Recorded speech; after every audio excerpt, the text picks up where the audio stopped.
दोस्तों नमस्कार। मैं सुमन चंद्र भारती, आप सभी का स्वागत है हमारे यूट्यूब मंच भारती की बात में। दोस्तों आज हम बात करेंगे जम्मू कश्मीर के बारे में। और शीतकालीन सत्र में जम्मू कश्मीर के ऊपर चर्चा भी चल रहा है और इसमें जो दिग्विजय सिंह जो भाषण दिए हैं उस हिस्से को भी हम सुनाएंगे। तो और जैसा कि आपको मालूम है, सुप्रीम कोर्ट में भी मामला चल रहा था धारा 370 हटाने का जम्मू कश्मीर के ऊपर। इसके ऊपर सुप्रीम कोर्ट में भी बहस हो रही थी, जिसका कि फैसला कल ही आया है। उन्होंने उस जो भी तौर तरीके से जिस भी नियम कानून प्रावधान के तहत 370 को हटाया गया उसे सही माना है। हाँ, हालांकि उन्होंने ये भी कहा है सुप्रीम कोर्ट ने कि अनंत काल तक हम वहाँ पर प्रेसिडेंट रूल नहीं रख सकते। वहाँ पे विधानसभा की चुनाव होनी चाहिए और सितंबर 2024 का एक टाइम बाउंड डेट भी दिया है। उसके अंदर केंद्र सरकार को जम्मू कश्मीर में चुनाव करवानी है और जम्मू कश्मीर को स्टेटहुड वापस हो, ऐसी भी बातें सामने आई है। तो शीतकालीन सत्र जो भी चल रहा है संसद भवन में, तो वहाँ पे जम्मू कश्मीर के ऊपर चर्चा हो रही है, जिसमें कि कांग्रेस और सत्ता पक्ष के तरफ से दोनों की तरफ से नोकझोंक हो रहा है। और उसमें जो केंद्र बिंदु है वो पंडित जवाहरलाल नेहरू हैं। उनके बारे में मतलब जम्मू कश्मीर की जो स्थिति है उसके लिए सीधे तौर पर पंडित जवाहरलाल नेहरू को जिम्मेदार ठहराया जा रहा है। और जो गृह मंत्री हैं अमित शाह, उनके द्वारा ये सारी बातें सामने आ रही है। उन्होंने ये भी कहा कि हमारी सेना अच्छी लड़ रही थी, 2 दिन तक अगर युद्ध और चला रहता तो आज जो पीओके है, पाक ऑक्युपाइड कश्मीर, वो पीओके नहीं रहता। दूसरी बात है कि जम्मू कश्मीर के मामले को यूएन ले जाने की नेहरू ने गलती की थी और यह भी कहना था कि सेना हमारी अच्छी लड़ रही थी। अगर सीज फायर नहीं किया जाता, सीज फायर नहीं होता तो आज पीओके भी नहीं होता। मोटा मोटी बात उनका ये कहना है कि वहाँ पे जो भी ये भी वो कह रहे थे कि जैसे जूनागढ़, हैदराबाद, इन दोनों रियासत का जो जिम्मा था वो सरदार वल्लभ भाई पटेल सुलझा रहे थे, ये अच्छे से सुलझ गया। और एक ही मामला था जम्मू कश्मीर का जो पंडित जवाहरलाल नेहरू सुलझा रहे थे, वो उलझ के रह गया। उनके तरफ से ये वक्तव्य आया। तो ये इतने सारे हमले होने के बाद में नेहरू के ऊपर दिग्विजय सिंह को रहा नहीं गया और ऐसे उनको मौका मिला था बोलने का, तो उन्होंने भी बहुत अच्छा और बहुत ही धांसू भाषण दिया है अमित शाह के सामने में। और अमित शाह को खरी खोटी सुनाई है और नेहरू जी के नीतियों का बचाव करते हुए इन्होंने दमदार भाषण दिया है। आइए दिग्विजय सिंह का भाषण सुनते हैं। माननीय गृह मंत्री जी ने 2019 में जम्मू कश्मीर के बारे में उनके श्रीमुख से बताया गया क्रांतिकारी बिल लाए थे। स्थापित राज्य को समाप्त करके यूनियन टेरिटरी बना दिया गया। क्यों बना दिया गया? और अब ये प्रस्तावित किया जा रहा है कि वापस उसे राज्य का दर्जा दिया जाए। क्यों दिया जाए?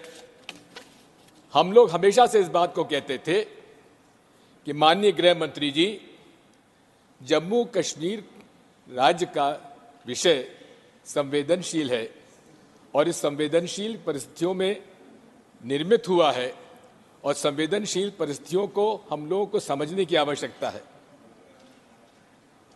इतिहास की बात करते हैं और इतिहास किस प्रकार से तोड़ मरोड़ के लिखा जाता है उसको थोड़ा सा मैं कहना चाहता हूँ। कोटेशन है हिस्टोरियन का, E.H. कार का। History consists of corpus of ascertained facts. The facts are available to the historians in documents, inscriptions, and so on, like fish on fishmonger's slab. The historian collects them, takes them home, and cooks and serves them in whatever style and appeals to him. माननीय अमित शाह जी और पूरी Bharatiya Janata party और आज हमारे मित्र रेड्डी साहब भी और उस तरफ के बहुत सारे लोग इतिहास को तोड़ मरोड़ कर वो अपने हिसाब से उन्होंने प्रस्तुत करने का प्रयास किया, जबकि फैक्ट यह है कि जब देश आज़ाद हुआ तो देशी रियासतों के राजाओं और नवाब और महाराजाओं को ये अधिकार था कि वो किस देश में शामिल हों, वो अधिकार उनको दिया गया था। नवाब जूनागढ़ ने, जहाँ की हिंदू पॉपुलेशन है, उन्होंने कहा था कि मुझे पाकिस्तान में शामिल होना है, और महाराज हरि सिंह जी ने आखिर तब तक टालते रहे, वे नेगोशिएट करते रहे, और अंत में एकदम से उन्होंने कश्मीर वैली में, श्रीनगर में, जहाँ की 95% मुसलमान हैं, वहाँ निर्णय लिया कि मैं हिंदुस्तान में शामिल होऊंगा। इतिहास इस बात का साक्षी है कि उसके बाद जो कुछ हुआ, अगर कश्मीर वैली और जम्मू कश्मीर आज भारत के साथ है, उसका श्रेय अगर किसी को जाता है तो पंडित जवाहरलाल नेहरू को जाता, शेख अब्दुल्ला को जाता। और दूसरी तरफ जूनागढ़, जहां बाहुल्य था हिंदुओं का, वहां नवाब साहब अपने हवाई जहाज में बेगमों को छोड़ गए, बाकी लोगों को ले गए और पाकिस्तान चले गए, लेकिन जूनागढ़ भारत का आज एक अंग है। आप कितना ही अमित शाह जी पंडित जवाहरलाल नेहरू जी के बारे में कुछ भी कहें, लेकिन एक बात मैं आपसे कहना चाहता हूं, अगर आज जम्मू कश्मीर और विशेषकर जम्मू कश्मीर वैली आज भारत का अंग है, उसका एकमात्र श्रेय किसी को जाता है तो पंडित जवाहरलाल नेहरू पर विश्वास था शेख अब्दुल्ला का, जिसकी वजह से आज कश्मीर वैली हमारे साथ है। सर, आर्टिकल 370 के बारे में बहुत सारी बातें कही गई, आतंकवाद समाप्त हो जाएगा, लेकिन आर्टिकल 370 में बचा क्या था? 90% जो अलग से आर्टिकल 370 के प्रोविजंस थे, वो तो इंडियन कॉन्स्टिट्यूशन के साथ उसमें समावेश कर दिए गए थे पहले, धीरे धीरे धीरे धीरे, इसलिए उसका कोई असर नहीं था। और कहा था आतंकवाद खत्म हो जाएगा, समाप्त हो जाएगा, लेकिन क्या आतंकवाद समाप्त आज हो गया? रोज रोज हम आतंकवाद की गतिविधियां वहां पर देख रहे हैं, हमारे लोग शहीद हो रहे हैं। आपका जिस तरह से नोटबंदी में न तो काला धन वापस आया, न भ्रष्टाचार समाप्त हुआ, ना भ्रष्टाचार समाप्त हुआ, दिग्विजय जी, ना भ्रष्टाचार समाप्त हुआ, ना फेक करेंसी समाप्त हुई, और उसी तरह से दिग्विजय सिंह जी, एक second, Sir, I'm not yielding. No, I'm not yielding. No, you are yielding to me. Sir, उसी One तरह से- second. I'm नहीं, not yielding. दिग्विजय उसी जी, तरह से, दिग्विजय सर, सिंह उसी जी, तरह से, sir, Digvijay Singh ji, sir, you are yielding to me. Yes, sir. One second. You see, in all modesty, I thought it was an issue serious enough sir, I am to, one second, talking to seriously. make available every member an opportunity to put forth his or her point of view. And we have to keep to the subject. Sir, I am If we talking make to it a subject. debate in journal, that is neither befitting your status. You are a very senior member, sir. Confined to the subject. Sir, I am confined. The way they had claimed. Similarly, and conclude also, they had sir. claimed in Article 370 when it was discussed here in the Parliament, they had said that we will finish terrorism from Jammu Kashmir. क्या वो समाप्त हुआ? Sir, we will wait for the reply. Sir, नहीं हुआ। आज अगर आप रोज हम देखते हैं कहीं ना कहीं घटनाएं हो रही हैं। सर, दूसरी बात यह है कि आपने आरक्षण का बिल लाए हैं, पहाड़ी लोगों को भी आप आरक्षण दे रहे हैं, अच्छी बात है। ये कांग्रेस पार्टी और नेशनल कॉन्फ्रेंस की सरकार के समय से हम लोगों का प्रस्ताव ये रहा है, लेकिन उसमें ये भी बात समाप्त अभी नहीं, उसमें साफ नहीं की गई है कि आखिर जो हमारे अभी जिनको आरक्षण मिल रहा है, उनका आरक्षण समाप्त कम तो नहीं होगा। इसी के साथ साथ हम ये भी उनसे चाहते हैं कि उन्होंने बिल में ये बताया नहीं है कि कितनी संख्या में इतने पहाड़ी लोगों को और दिया जाएगा, कितना प्रतिशत दिया जाएगा, इसका कोई स्पष्टीकरण उन्होंने नहीं दिया है। सर, मैं आपसे कहना चाहता हूं कि आज जम्मू कश्मीर के, विशेषकर जम्मू कश्मीर लोगों का, मैं मेरे भी कई लोग वहाँ पर रिश्तेदार हैं, जितेंद्र सिंह जी इस बात के नहीं होंगे तो बता देंगे। वहाँ पर आज इतनी नाराज़ी है कि जिन लोगों को, लोकल लोगों को नौकरियां मिलती थी, वो आज नौकरियां नहीं मिल रही हैं। ठेकेदार बाहर के प्रदेशों से आ रहे हैं, मैं नहीं कहूँगा कहाँ से आ रहे हैं। लोकल लोगों को आज कोई अधिकार वहाँ नहीं बचा है।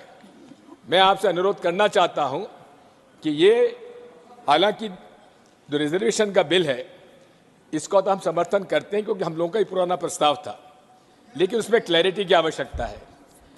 आज 4 साल हो गए आपने कॉन्स्टिट्यूशन अमेंडमेंट किया, और उस समय इस हाउस में जम्मू कश्मीर का एक भी प्रतिनिधि नहीं था। हालांकि आप फिर उठ के कुछ कहेंगे, लेकिन सबसे बड़ी बात है, तब जम्मू कश्मीर की असेंबली नहीं थी, जबकि कॉन्स्टिट्यूशन अमेंडमेंट के अंदर ये प्रावधान था कि स्टेट असेंबलीज का भी उसमें समर्थन आना चाहिए। Thank you, sir. Sir, you say thank you? I say, conclude. I'm grateful, sir. Conclude. I'm grateful, sir. Sir, you are supporting me. I'm extremely grateful. No, I'm not supporting you. Sir, Sir, the point I'm trying to make as a matter of fact, Sir, Divya Singh ji, what you are saying me, I'm baffled. Thank you, sir. As a lawyer, Yes. with some knowledge of law and Yes. constitution, Sir, I'm not a lawyer, unfortunately. therefore I can appreciate. Thank you, sir. You are on a tangent, not in the right perspective. Sir, what is this, sir? Sir, I am saying Sir, that please this was conclude. unconstitutional, and still we accepted the fact. Although the Honorable Supreme Court has held it valid, we have Yes. nothing to comment on that. Yes. So the point I'm trying to make is, मैं आपसे अनुरोध कर रहा हूं कि जम्मू कश्मीर का मसला जितना संवेदनशील है, उतनी संवेदनशीलता इस माननीय मोदी जी की सरकार ने उसको प्रदर्शित नहीं किया है। वहाँ एक तंत्र राज चला हुआ है, वहाँ के लोगों के कोई राय मशवरा लिया नहीं जा रहा है, बाहर से अलग अलग स्टेट के काडर के अफसरों को लाया जा रहा है, उनसे मनचाहे निर्णय कराए जा रहे हैं, और वहाँ के जम्मू कश्मीर के चाहे हिंदू हो चाहे मुसलमान हो, जो भी हो, वहाँ के बाशिंदे जितने भी हैं, उनके भावनाओं को साफ तिरस्कार किया जा रहा है। 4 साल से वहाँ कोई असेंबली नहीं है, केवल माननीय राज्यपाल महोदय उसमें काम कर रहे हैं। मैं उनकी भी प्रशंसा करूंगा, उन्होंने बड़ा मुश्किल में काम किया है, लेकिन साथ में संवेदनशील राज्य की असंवेदनशील तरीके से उसका कानून लाए हैं, और वहाँ का प्रशासन जो है, शासन जो है, बाहरी ताकतों के माध्यम से चलाया जा रहा है। वहाँ के लोगों को, वहाँ के बाहरी ताकतें मतलब outside the state, outside the state, और वहाँ के लोकल लोगों का कोई पार्टिसिपेशन उसमें नहीं है। इसलिए मैं सारी बातें आपके सामने रखना चाहता था।